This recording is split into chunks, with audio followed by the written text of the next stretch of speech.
que debería ser como la vista de presentables. Es una pregunta recurrente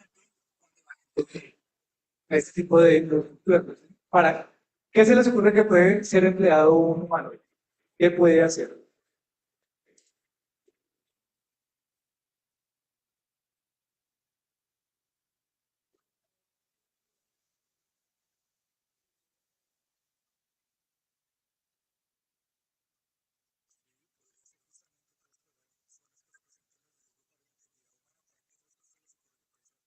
Emplear este tipo de estructuras o de máquinas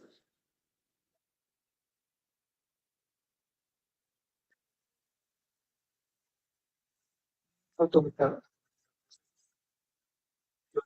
Otra idea. Presentarse como para venderse mejor a posible cliente que le guste más algo que se parezca más antes que un robot que sea especialmente para la tarea específica. O que eso lo vendríamos relacionado con de pronto interacción con cliente, algo así como un servicio al usuario. O, Sí, ok, vale. Son escenarios interesantes los que mencionan. Pero entonces, ¿por qué se les ocurre que usar un humanoide en otro tipo de tecnología? Por ejemplo, en el caso de la atención al cliente, ¿por qué un humanoide en un, no sé, otro tipo de estructura, una pantalla, por ejemplo, táctil? la gente suele perderse mucho entre los jóvenes y la gente mayor. Suele perder más cuando son cosas muy abstractas en ingeniería, es que como algo que se parezca a algo que ya conocen. Que por ejemplo, es que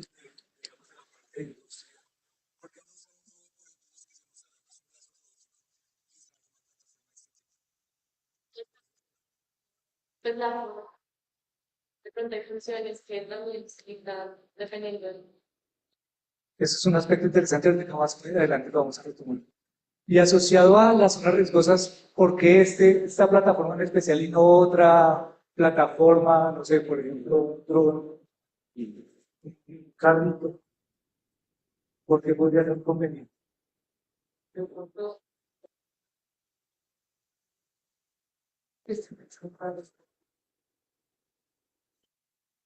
Es otro elemento relevante que vamos a retomar y que, o sea, estos aspectos en general todos tienen bastante validez y vamos a comenzar a desarrollarlos ahorita más adelante. Bien, Listo. Entonces, para darles como una respuesta quizá medio oficial, medio no, porque estamos al fin y al cabo ante un territorio bastante nuevo.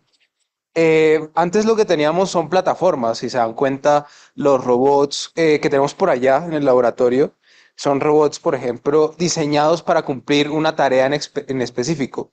Solo pueden hacer una actividad a la vez. Y esto digamos que es atractivo realmente en el sentido de que se vuelven demasiado buenos para resolver una sola tarea.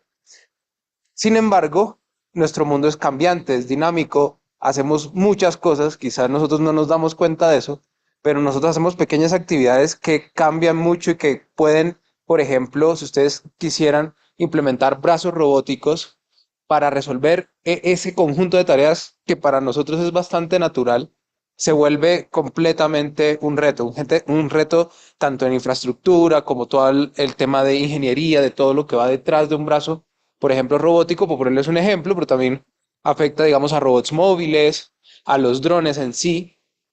Entonces hay una especie de un cambio de paradigma, digamos, en lo que queremos empezar a lograr con los robots y es, ya no queremos un robot que haga una sola tarea, queremos un robot que haga muchas tareas y que aparte se adapte al entorno en el que está. Entonces es eso, digamos, porque una de las primeras motivaciones para usar un robot humanoide. Es un robot que, como está construido pues a imagen y semejanza de nosotros, lo que nos va a permitir es poder interactuar con muchos elementos del ambiente. Al fin y al cabo, nuestro mundo está diseñado específicamente para nosotros. Todo está a nuestro alcance. Tenemos, por ejemplo, los elementos con los que interactuamos, por ejemplo, son los dos brazos. Por ponerles un ejemplo, pues el computador no es una herramienta que usemos con un solo brazo, sino que utilizamos dos. En la cocina, todo, digamos que está construido para a imagen y semejanza nuestra. Entonces nace pues obviamente una motivación adicional de que esta infraestructura le va a permitir al robot empezar a diseñar, a hacer tareas y aprender tareas que, digamos, son bastante naturales para nosotros y que, digamos, que otras plataformas robóticas pueden empezar también a tener, a representar muchos más retos, ¿sí? Comparado pues con este que tiene ya una ventaja mucho más grande. Retomando y recalcando los aspectos que mencionaba Samuel, nos da flexibilidad a este tipo de estructura, ¿no? A diferencia de esos brazos robóticos, necesitamos adecuar el espacio del entorno para que ellos desarrollen su tarea y difícilmente va a poder ser adecuado de desplazar el robot para que siga haciendo esa tarea en otro espacio. Se requiere una adecuación si lo llegamos a mover. Este tipo de plataformas nos da la flexibilidad de que podemos hacer una tarea en cierto ambiente y se puede mover a otro tipo de entorno y continuar haciéndola, adaptándose, digamos, de manera dinámica a ese cambio de, digamos, de altura de los elementos o disposición de los diferentes elementos con los cuales viene interactuando.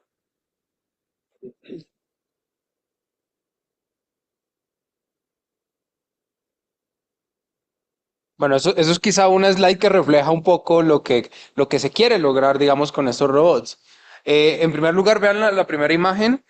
Digamos que tenemos un robot que ya hablaremos un poquito de eso, pero que está doblando la ropa, ¿sí? Pero vean que exactamente el mismo robot puede irse en la noche a pelear, ¿sí? A hacer su combate de boxeo, porque también se dedica a la industria del entretenimiento. Entonces, digamos que acá en la imagen podemos ver precisamente la versatilidad de estas plataformas. Em, digamos, esto sigue en construcción, ¿sí? Todavía no hay un robot que sea completamente autónomo y que esté completamente equipado para todas, digamos, este complejo de actividades que nosotros realizamos como humanos. Pero digamos que podemos encasillar un poco las capacidades que puede tener el robot manipulador y podemos, digamos, clasificarlos muy de manera general en estas cuatro categorías. Entonces, la primera categoría es manipulación de objetos. Eh, es una categoría en la que nosotros estamos interactuando con objetos y esos objetos pueden tener diferentes características. Por ejemplo, una cosa es doblar la ropa, que parece trivial, pero no lo es, simplemente porque el objeto es deformable. Entonces, no es solo cómo lo sujeto, sino que cuando lo sujeto también está cambiando su forma y esto pues es un reto bastante duro. Em, tenemos otra categoría pues de este tipo de tecnologías y es la interacción con humanos, ¿sí? Digamos que acá de pronto ustedes estén más familiarizados, por ejemplo, con los robots acá sociales que están diseñados precisamente para interactuar con humanos. Al fin y al cabo lo que se busca en el largo plazo también es que el robot pueda interactuar con humanos, que ustedes puedan decirle necesitamos hacer esto y que él inmediatamente entienda qué tipo de acciones pueden llevar a ellos para pues contribuir con nuestra tarea. Está un tercer ítem que es navegación en espacios dinámicos, que es ahora yo puedo ver el entorno, tengo una posición inicial y una posición final a la que quiero llegar y cómo me muevo a través del espacio para lograr esas actividades. Y no solo eso, retomando un poquito la manipulación de objetos, no es solo tomar un objeto, sino que también me toca planificar por dónde voy a llevar, por ejemplo, mi mano para que no choque con el entorno y pues pueda cumplir la tarea. Para nosotros es bastante natural, obviamente recalco esto, pero digamos que una vez uno aterriza todo eso en ecuaciones y en temas de programación, ya uno se da cuenta que quizá la tarea ya no es tan sencilla.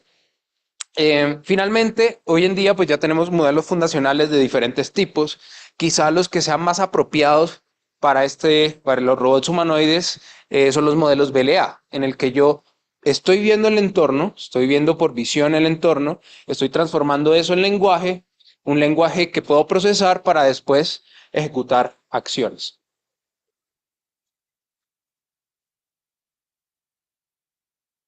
Bien.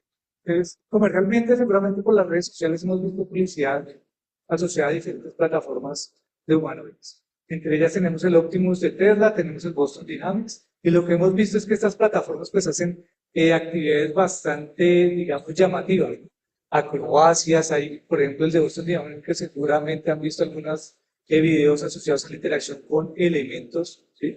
En cuanto al manejo, digamos, de cargas que levantan un elemento y los van distribuyendo o organizando dentro de un gabinete. Entonces, lo que le están apostando estas empresas es a tener como la autonomía y el control de esas plataformas, pero no abrirlas tanto a la investigación. ¿Sí? O sea, ellos tienen sus centros de investigación, están haciendo sus desarrollos, están madurando ese tipo de tecnología, enfocándolo en tareas específicas, explorando justamente como mencionaba Samuel, cómo la versatilidad a partir de una misma plataforma de que permita darle como una serie de personalidad, ¿sí? Es decir, si quiero hacer tareas logísticas, le cargo la personalidad de tareas logísticas y se enfoca en hacer ese tipo de actividades en donde comienza a clasificar objetos o a moverlos de acuerdo a una serie de pronto de manejo de inventario o manejo de distribución de pedidos, ¿sí? En otro tipo de escenarios, seguramente el de Optimus lo hemos visto en escenarios, digamos, más domésticos, en donde nos muestran las capacidades que puede llegar a tener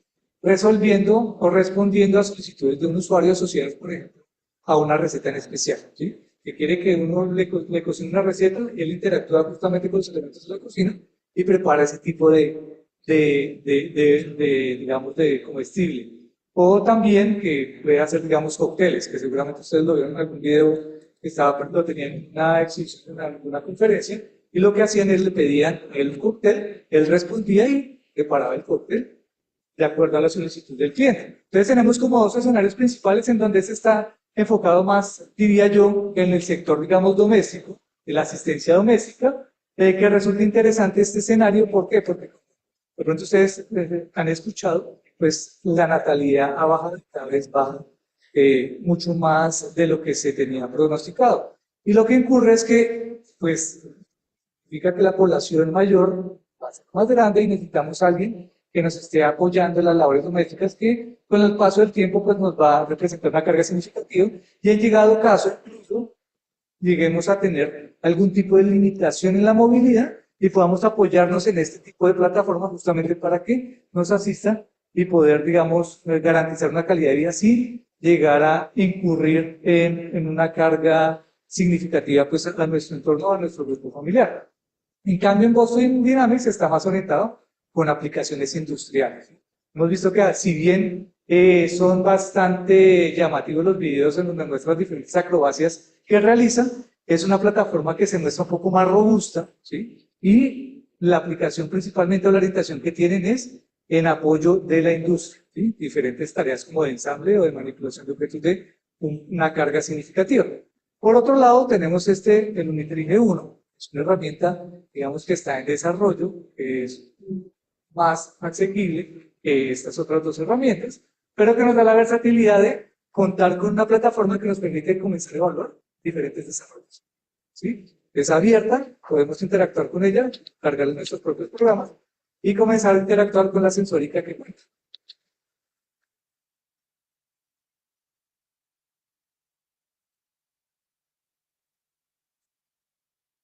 Listo, entonces la motivación es que realmente no es únicamente el físico del robot lo que es igual a nosotros, ¿sí? También tratamos de semejar mucho, digamos, nuestros sentidos. Entonces el robot también tiene esa equivalencia entre los sentidos que tenemos nosotros y los que tiene el robot. Entonces, por ejemplo, para el tema de la percepción, entonces la idea es que podemos conectar diferentes cámaras, ¿sí? En este momento, digamos, el robot humanoide tiene dos sistemas de visión, de percepción. En este caso, por la parte del frente, pues tiene una cámara que eso no solo le da imagen, sino que también le da puntos en el espacio donde puede detectar objetos. Y tiene el LiDAR, que es un sensor ya un poco más grande, precisamente para hacer detección de obstáculos. Eh, Al igual que nosotros, pues también tiene un proceso de racionamiento. Entonces, digamos que tiene un cerebro, por decirlo así, que digamos que en el análogo en este tipo de infraestructura, pues es un computador que detrás está corriendo, digamos, modelos y programas que nos van a ayudar a resolver los problemas que nosotros necesitamos.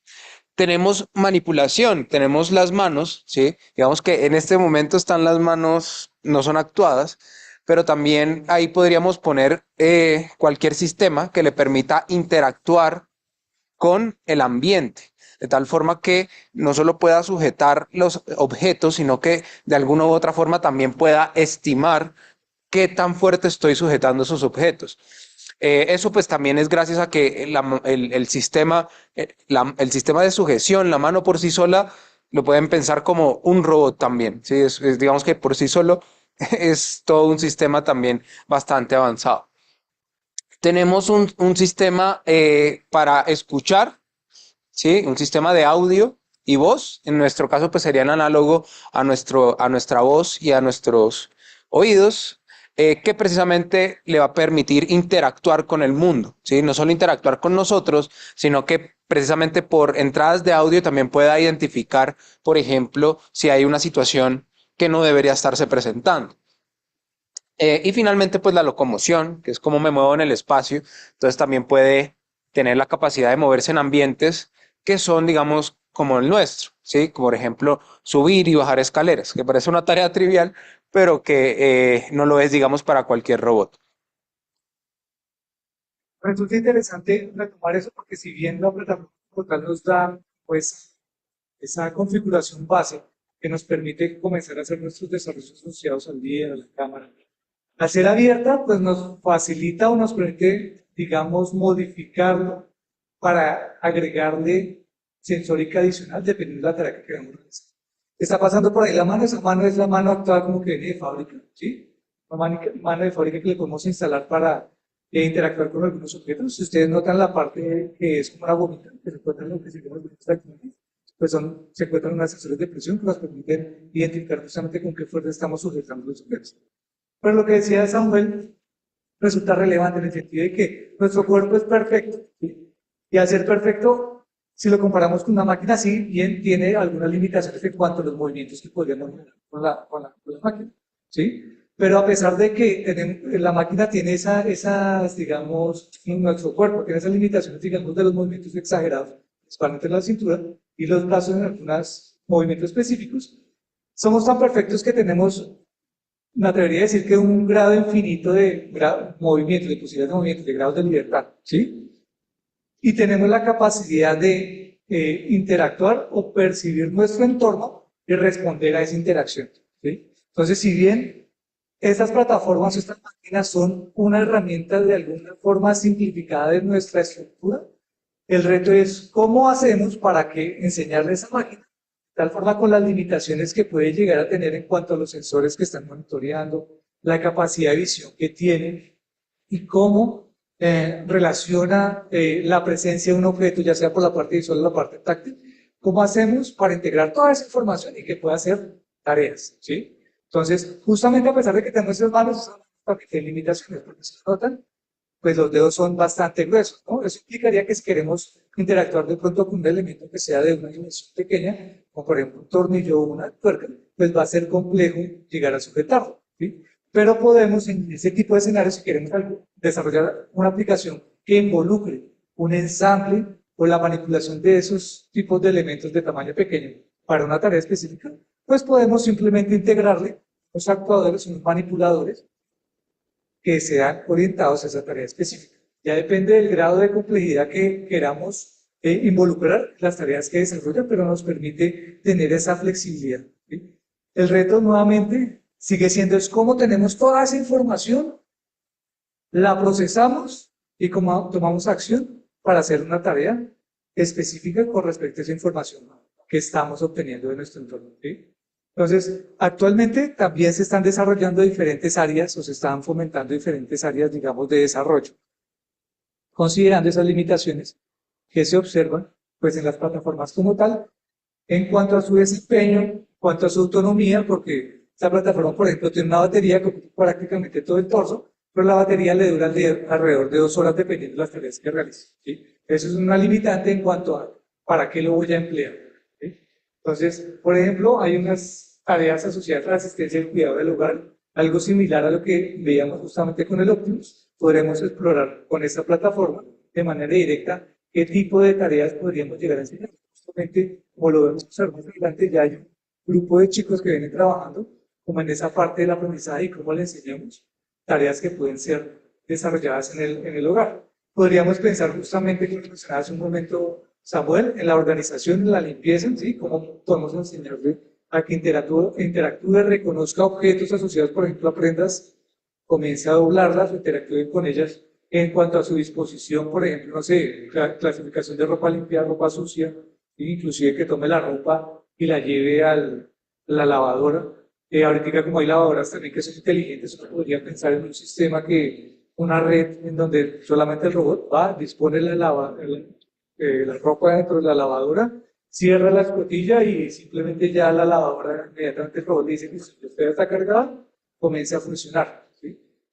Entonces, ese tipo de integración, digamos, tecnológica que brinde soporte, digamos, al desarrollo de estas tareas a partir de este tipo de plataformas robóticas. En preparación de alimentos, justamente tiene la capacidad de identificar objetos y saber a qué distancia se encuentra a través de esa cámara de profundidad, que la cámara de profundidad está orientada principalmente a visualizar justamente esa zona sobre la cual puede interactuar con los diferentes objetos.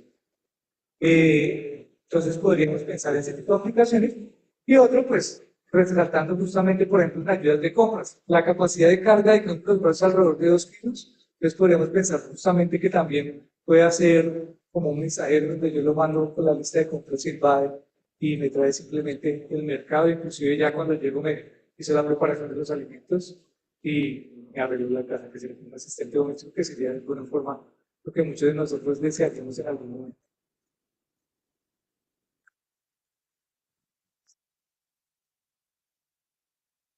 Listo, entonces también otra de las aplicaciones que quizá tenga bastante relevancia en el futuro es la asistencia y cuidado humano, ¿sí?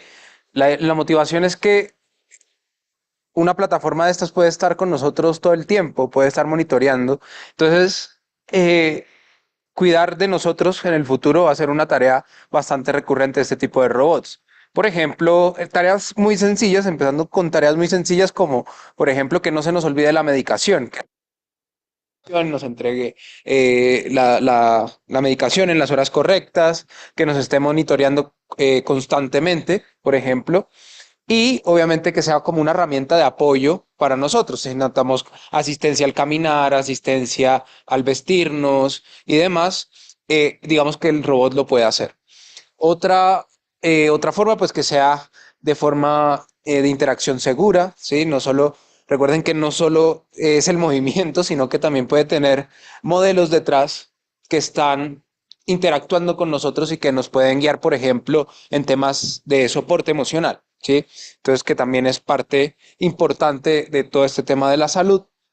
Y finalmente, pues colaboración con otros robots, ¿sí? Bueno, aquí la colaboración tiene dos formas. Entonces, en primer lugar, por ejemplo, muchas veces hay especialistas, ¿cierto? Que son demasiado específicos en su tema, pero precisamente por esa formación que tienen son únicos.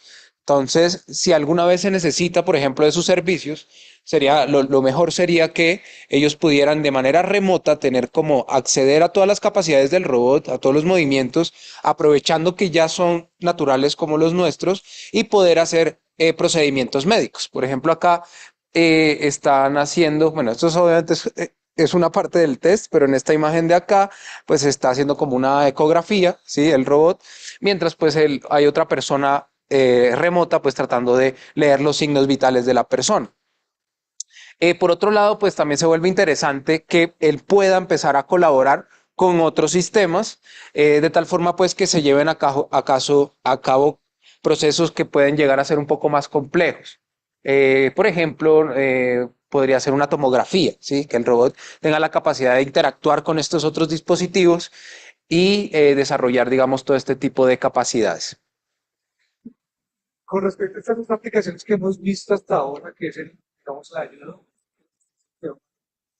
comienzan a surgir los relevos tecnológicos. La cantidad de sensores que tiene el robot, pues permite que tenga información que puede en algún momento ser muy privada para nosotros. Entonces también, ¿cómo garantizamos que esa información sea manipulada de forma adecuada para que cumpla su tarea, sin que eso se vea expuesto al público, ¿no? Garantizar la seguridad como tal de la información. Lo cual ha comenzado a ser un reto no solamente en estas plataformas, sino por ejemplo en las plataformas de los carros autónomos, ¿sí? Inclusive los carros eléctricos. Los carros eléctricos tienen demasiadas asistencias que están asociadas al uso de cámaras, tanto en la parte interna como en la parte externa. ¿Sí? Entonces ahí es donde se comienzan a presentar esos retos que se comparten entre tecnologías y es cómo manejamos la información para garantizar que la plataforma haga la tarea que tiene destinada a hacer, sin que esa información que está recopilando y está almacenando, pues llegue a ser pública y pueda comprometer como tal la privacidad de las personas que tienen acceso a ella. Aún más en la parte médica. La parte médica es más delicada en el sentido de que puede representar, por ejemplo, algunos problemas en cuanto a los seguros, por ejemplo. ¿Sí? Los seguros médicos, los seguros de vida, la parte justamente también de los tratamientos médicos, la parte laboral, si llegado caso, como es información personal y privada, pues desde la parte laboral nos puede llegar a perjudicar de alguna forma si esa información llega a ser pública. Esos son bastantes retos que comienzan a surgir también y que están asociados a otro tipo de plataformas.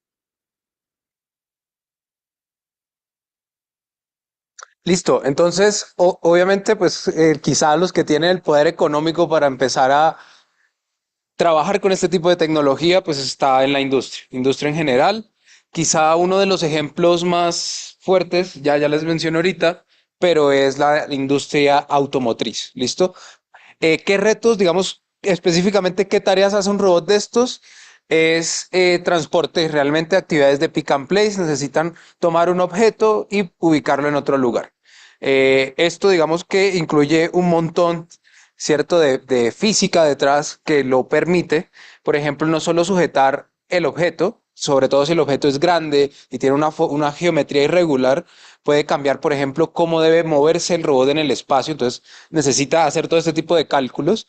Además que para nosotros es bastante natural tomar un objeto, pero por ejemplo, agarrar un objeto con las dos manos y coordinar el movimiento con las dos manos, solo esa tarea en sí es todo un reto. Digamos que esto sigue todavía en desarrollo, pero digamos que obviamente los humanoides quizá aterricen primero en actividades en general en la industria, tratando de resolver problemas logísticos, de transporte, también de supervisión. De hecho, he visto como tentativas de usar esto para inspección de tuberías, por ejemplo. Entonces, esta también va a ser, digamos, una de las ramas donde se va a usar este tipo de tecnología.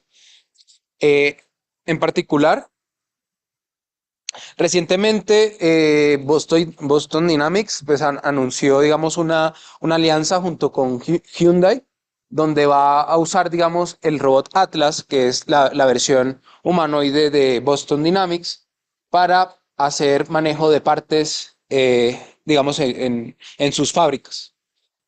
Preparación pues de todos los procesos y demás. Aquí hay otros retos sociales que están involucrados, ¿no? A pesar de que uno dice, bueno, este robot no va a dejar sin trabajo, porque tendrías que ya comienzan a desplazar, digamos, la gente. Por ejemplo, en este caso, en la ensamble automotriz, comienza a dejarse de lado la mano de obra humana y comienza a adoptarse la mano de obra robótica. Comienza a generar ciertos temores. Yo creo que ese temor no debería ser tan, o sea, a mi modo de ver, es un temor infundado. ¿En qué sentido?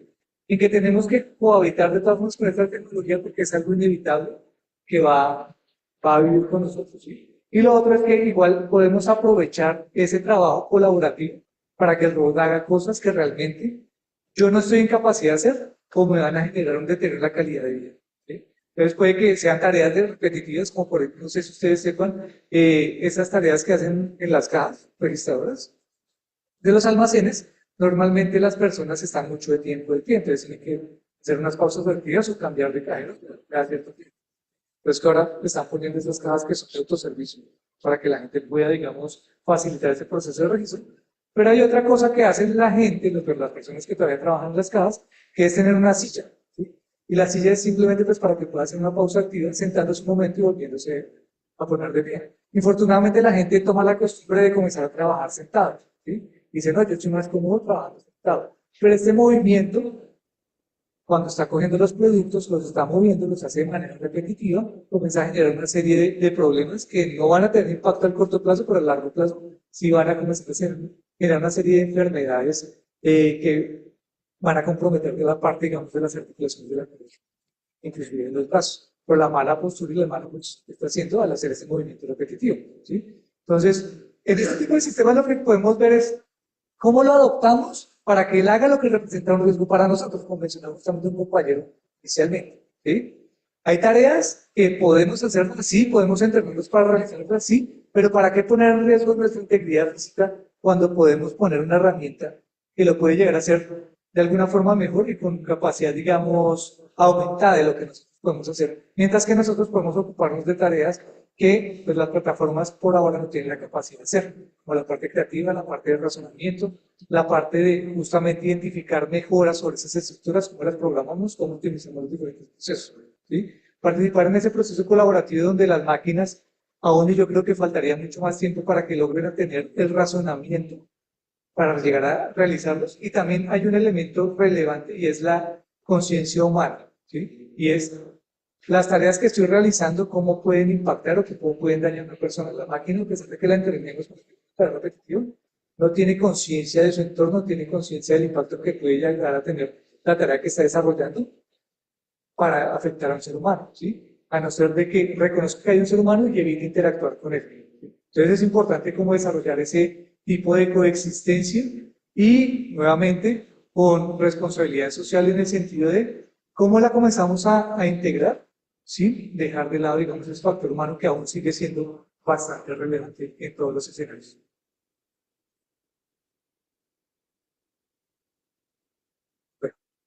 ¿Qué estamos haciendo que en la universidad justamente considerando todos estos aspectos de implementación? Entonces, el equipo como tal llegó a finales de marzo del año pasado y a partir de esa fecha, pues diferentes estudiantes han estado involucrados en diferentes trabajos. Por ejemplo, tenemos algunos de ellos, Santiago Solano, que fue un estudiante de ingeniería mecánica, ya es ingeniero mecánico, en donde él le interesaba evaluar justamente la parte de locomoción y desplazamiento, pero evaluando las piernas, y cómo podía enseñarle al robot a hacer una rutina asociada a la estabilidad y que pudiera caminar. Pues por los retos que involucraba la plataforma como tal, para ese momento, pues solamente se involucró en desarrollar el movimiento armónico del desplazamiento de las piernas mientras que la plataforma estaba, digamos, colgada. ¿Vale? Otro estudiante también de ingeniería mecánica, ingeniero mecánico que se enfocó principalmente en cómo le enseñamos tareas y movimientos ahora. Entonces, la plataforma como tal cuenta con un sistema de estabilidad de fábrica que garantiza justamente que no se caiga. Como es un bípedo, si se desenergizan los motores, simplemente se va a caer.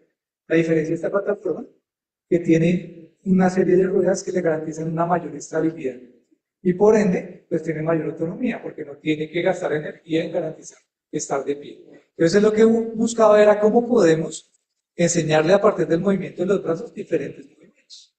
Entonces hay una estrategia que se llama Teaching en robótica, en donde a partir de la odometría, que involucra la captura de la posición de los motores, ¿cómo le enseñamos, digámoslo así, coreografías? Lo que hacía él es, corría una rutina, comenzaba a mover los diferentes brazos, y esos brazos lo que hacía es generar una rutina asociada a un movimiento, lo cual podía representar, por ejemplo, expresiones corporales, ¿sí? Como por ejemplo asombro, fuerza, porque como no tiene rostro, es como esos movimientos de los brazos puede estar asociado a un lenguaje corporal y transmitir de alguna forma esa conexión con los humanos. Entre otros trabajos, también tenemos justamente otro grupo de estudiantes de ingeniería mecánica que están enfocados principalmente en cómo le enseñamos o le damos cierto nivel de inteligencia a aula. ¿A partir de qué? A partir de la información que encontramos en redes sociales. Entonces buscaban, por ejemplo, una tarea específica, recetas asociadas a un plato específico. Cogían todos los videos que podían obtener de las redes por esa tarea, los procesaban, estaban a sacar información asociada, por ejemplo, a la posición de las articulaciones involucradas con las manos, con el codo y con el hombro, y a partir de eso generaban una serie de grafos que le permitían identificar qué movimientos tenían que hacer dependiendo de los objetos con los cuales percibían. Entonces, por ejemplo, si él percibe que tiene una tuerca, tiene un tornillo, pues ya esa inteligencia le permite definir que esos dos elementos pueden interactuar con ellos entre sí. Entonces sabe que un tornillo pues, puede ir dentro. Ya viene un elemento más adelante, que es identificar si el tornillo y la tuerca que realmente sí pueden interactuar de forma adecuada entre ellos, pero trabajaron principalmente en el desarrollo de ese tipo de inteligencia básica. Pues. También está un estudiante ya de maestría que ya obtuvo su título de maestría en ingeniería de sistemas, que se enfocó principalmente en cómo usar una herramienta de refuerzo pues, para poder validar movimientos y algoritmos asociados al comportamiento de ahora diferentes entornos. Entonces, para ello hay una herramienta de NVIDIA que se llama Isaac Lab, en la cual uno puede recrear un modelo 3D del robot bajo diferentes entornos. Entonces, lo que hace es no solamente poner un solo modelo de aula, sino poner muchos modelos. ¿Qué tanto? Depende de la capacidad computacional que uno tenga. Y él comienza a interactuar con esos diferentes entornos hasta poder desarrollar una tarea específica de forma adecuada. El detalle está en que se requiere un esfuerzo computacional bastante grande para garantizar que llegue a un resultado óptimo. Y al llegar a un resultado óptimo, si yo quiero hacer modificaciones sobre ese algoritmo, pues tengo que otra vez volver al inicio, modificar el entorno o ajustar los parámetros asociados a la tarea que quiero realizar y correr nuevamente el modelo. Entonces, lo que exige un desgaste computacional bastante grande. Entonces, pensando en eso, hay otro estudiante también de maestría, bueno, aquí no está, pero más adelante se los muestro, que está trabajando en una herramienta complementaria que nos permitiría justamente reducir como esos tiempos de ejecución y llegando a soluciones de pronto que sean más flexibles desde el punto de vista de implementación. Tenemos una estudiante de ingeniería electrónica que está explorando justamente las capacidades que tienen las manos. Ella lo que tiene en mente es poder hacer manejo de inventarios de componentes electrónicos a través de agua, ¿sí? Lo cual representa bastantes retos, como les mencionaba, justamente por las manos. Los componentes electrónicos en principio son bastante pequeños la mayoría. Entonces, ¿cómo logramos realmente sujetar elementos de esas dimensiones para que pueda disponer de forma adecuada? Es probable que no pueda llegar a hacerlo con esas manos, pero vamos a explorar hasta qué punto, en cuanto a dimensiones y capacidad de carga, podemos manipularlo de forma segura, pero pues eso abriría campo justamente para que en ese escenario específico, pues propusiéramos, por ejemplo, un trabajo de grado en donde se desarrollara un tipo de manipulador para que apoye justamente ese tipo de tarea específica. En cuanto a la robótica en la construcción, hay una ingeniería civil que está haciendo su maestría en ingeniería civil también, que está explorando justamente cómo se pueden integrar estas herramientas robóticas en labores de construcción. Esto resulta relevante, ¿por qué? Porque justamente lo que mencionaba ella es que la construcción, pues, cada construcción con ladrillos. Y hay una serie de normas que se tienen que cumplir asociadas a la cantidad de mortero o pega que ponen para poder ubicar los ladrillos. Entonces tienen que quedar bastante alineados, totalmente verticales, y haber una distancia entre cada ladrillo. Entonces, no es solamente yo apilo los ladrillos y ya me quedo cortado el puro, sino que tengo que garantizar una norma que debe haber entre cada pila de ladrillos, incluso entre ladrillos entre sí. Es un reto, digamos, desde el punto de vista tecnológico, en el sentido humano, pues hay gente que se dedica a eso y ya tiene muchos años de experiencia, pero cada vez hay menos gente que se dedique a ese tipo de tareas. ¿Por qué? Porque es un trabajo bastante exigente físicamente, lo que implica que la gente sea demandada en el sentido de que es bastante acogida, o sea, tiene mucha demanda en la construcción. Involucra entonces que si le ofrecen más dinero en otro lado para que levante la vida, pues va a dejar el trabajo tirado. Entonces cada vez hay menos gente que sigue esa tarea, son más demandados, más difícil justamente acceder a esa mano de obra, entonces mirar hasta qué punto este tipo de plataformas puede suplir ese tipo de necesidades. Hay otros retos también, que los mencionamos hace un momento, es justamente como nosotros desarrollamos nuestro entorno para nuestra comodidad. Pues resulta que las procesos de construcción, pues los espacios también son bastante pequeños. No podemos implementar procesos de construcción como los que tienen otras partes del mundo, en donde, por ejemplo, hacen por impresión 3D, porque se requiere una infraestructura bastante grande, y por nuestra topografía no podemos disponer de un espacio así grande para poder poner la máquina y hacer la construcción. Tenemos que restringirnos un poco más en espacio. Entonces, por eso también resulta conveniente este tipo de herramientas. ¿Vale? La otra persona que decía mencionar justamente el de Fertrocher, él está haciendo su maestría en ingeniería electrónica Y él lo que está haciendo es desarrollando un modelo matemático que permita justamente garantizar el control de aura en cuanto a la estabilidad. Entonces, al tener un control de la estabilidad, nos permite tener la flexibilidad de no desarrollar modelos computacionales muy complejos y que requieren bastante tiempo para garantizar que él mantenga la estabilidad mientras está interactuando con algún tipo de objeto. Puede ser una rampa, una escalera o algún tipo de valle, sino que ya a partir de ese control, pues tenemos un poco más de flexibilidad para que pueda interactuar en su entorno sin tener que recurrir a reentrenar como tal la inteligencia que tiene arriba. Hay otros desarrollos que han hecho personas voluntarias, como por ejemplo Juan David Guevara, de sistemas, Juan Andrés Melina también de sistemas que está haciendo su maestría, y David Cuevas, que también es ingeniero de sistemas que está haciendo.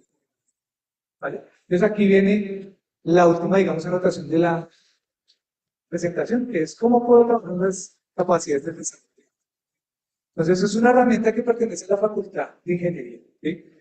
No implica que solamente los estudiantes de ingeniería tengan acceso a la plataforma, es que esté abierta a la comunidad educativa.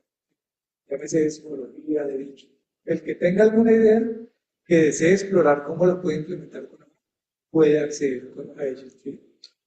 Ahí lo que hay que ver justamente es la disponibilidad, que pues hay unos trabajos de investigación que se han desarrollado. Pues mirar de acuerdo al tiempo que ustedes cuenten disponible, pues cómo podemos gestionar ese acceso. ¿Sí?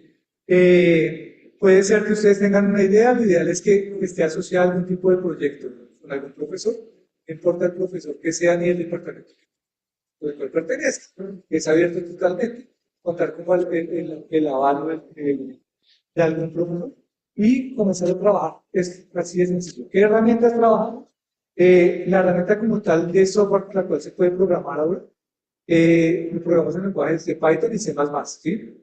Hay algunos desarrollos que se están haciendo con ROS, pero como es una herramienta todavía que está en desarrollo, pues no está tan digamos, fortalecida esa parte de ROS, entonces está en proceso de, digamos, de robustez, pero hay algunas cosas que se pueden realizar con ROS. Usamos Ubuntu 20, ¿sí? Con Foxy, que es el ROS que tiene compatibilidad, digamos, la plataforma. ¿Por qué ese sistema operativo? Porque, como les mencioné, es una herramienta de desarrollo, internamente tiene un computador que es al cual nosotros tenemos acceso. Y el computador tiene instalado ese sistema operativo y por ende, pues, nos da la flexibilidad de poder tener desarrollos desde afuera, validarlos con una red y después sí integrárselos a la inteligencia de agua. ¿Vale? Eso es como a grandes rasgos lo que queríamos presentarlos el día de hoy. No sé si tengan algún tipo de pregunta respecto a esto.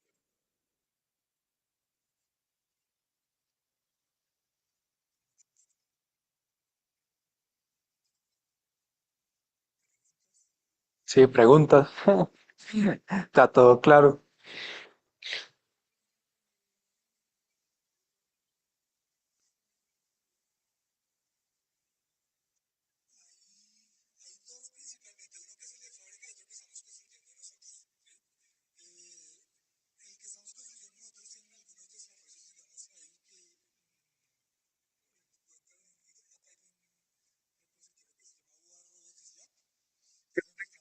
Tratando de subir todos los desarrollos.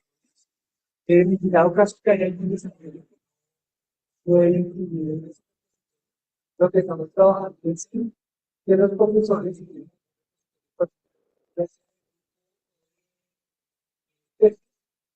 pues que lo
Es que, aunque hay otras universidades justamente que también están generando hipótesis, pues tienen información adicional asociada a diferentes desarrollos que van realizando. En principio, en esta página principal del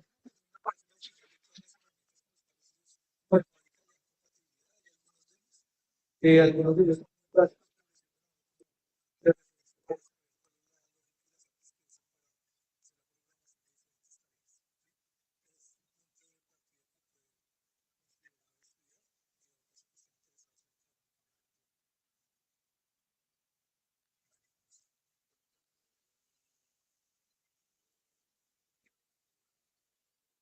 Yo solamente refería, o sea, el siguiente progreso que se toca hacer es especialización, ¿no? Especialización. sí, realmente, o sea, como les mencioné, el robot tiene un computador de desarrollo y otro que es de fábrica. En ese momento, la estabilidad como tal del cuerpo está restringida a que corra las rutinas del computador de fábrica. ¿Sí? Es como un demo, digamos así, asociado al movimiento de las piernas y garantizar la estabilidad. ¿Sí? Esperamos que justamente con el trabajo que está haciendo DEFA, poder tener autonomía en eso y ya poder nosotros correr nuestro propio algoritmo asociado a la estabilidad. Y eso nos abría puertas en el sentido de que podemos interactuar justamente con escaleras. Nosotros lo hacemos de forma y ya sea que haya un cambio de escalón o en altura o en ancho, nosotros respondemos de forma natural. La cuestión es que el robot, pues normalmente nosotros le enseñamos para cierto escenario específico. Entonces, cuando él note algún tipo de irregularidad en ese tipo de obstáculo, es enseñarle cómo responde a ese tipo de obstáculos sin que se vaya a caer. ¿Sí? Pero en principio ya hay algo hecho. ¿Sí? En cuanto a lo que usted mencionaba de la interacción, sí hay bastante por hacer en el sentido de que tiene los elementos que le permiten como tener un nivel de percepción de su entorno, de los obstáculos que están alrededor, pero el reto también es cómo garantizamos que interactúe con los humanos de forma segura. ¿Sí? Porque si bien nosotros podemos correr una rutina asociada que vaya y coja objetos o los manipule de alguna forma, ¿qué pasa si eventualmente pasa una persona? ¿Cómo reacciona ante eso? O sea, se detiene, continúa, se choca con la persona. ¿Cómo garantizamos de que eso lo haga de forma segura? ¿Sí? Que es algo similar justamente a lo que ocurre con los carros autónomos, que a pesar de que ya llevan su tiempo de desarrollo y sus recursos invertidos en cuanto a la identificación de objetos y identificación de personas, para evitar que ocurran accidentes donde hay peatones involucrados, aún se siguen presentando. ¿Sí? ¿Por qué? Porque, no sé, toma una decisión y resulta que la decisión no es la adecuada por evitar, por ejemplo, arrollar a una persona. Hace poco yo vi un escenario en el cual iba, creo que era un Tesla, y por evitar a un peatón, él invade el carril contrario y se estrella contra un vehículo. Entonces, sería algo similar, una forma, digamos, en menor escala en el sentido del impacto que hay, pero sigue siendo darle como esa inteligencia contra el interés. Y eso lo están haciendo muy bien. ¿Cómo? Eso lo están haciendo increíble. Sí, hay justamente unos estudiantes, en continuación de la tesis que les mencionaba de Juan Antonio Méndez, hay un par de chicos de sistemas también que se comienzan a trabajar con eso. Perdón, David, ¿puedo?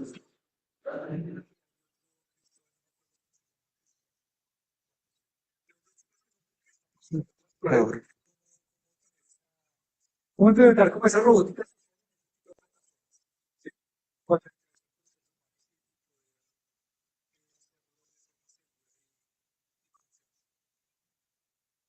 Pero igual, pues, está bien que sí, interesa ese aspecto. Pues, Yo siento que como la invitación es que si se dan cuenta a lo largo de la charla, el patrón es que hay muchas cosas por hacer. Seguramente muchas de esas cosas por hacer hay alguna que les gusta, entonces como extenderles la invitación a que participen pues de programar a Aura, de hacer desarrollos con Aura. Entonces, que es algo para aprovechar que tenemos acá en la facultad.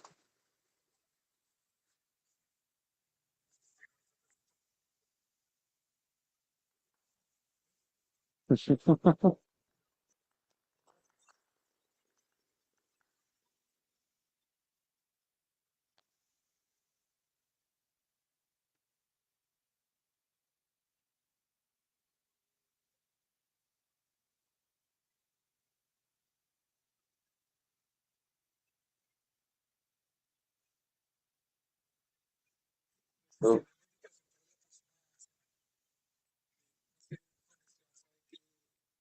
Muchas gracias a todos. Vamos a tener esta charla, estos seminarios todos los lunes. El anterior fue de un grupo de una iniciativa enfocada en realidad virtual. Esta semana tuvimos de robótica y así sucesivamente vamos a tener todas las semanas un tema diferente sobre el laboratorio.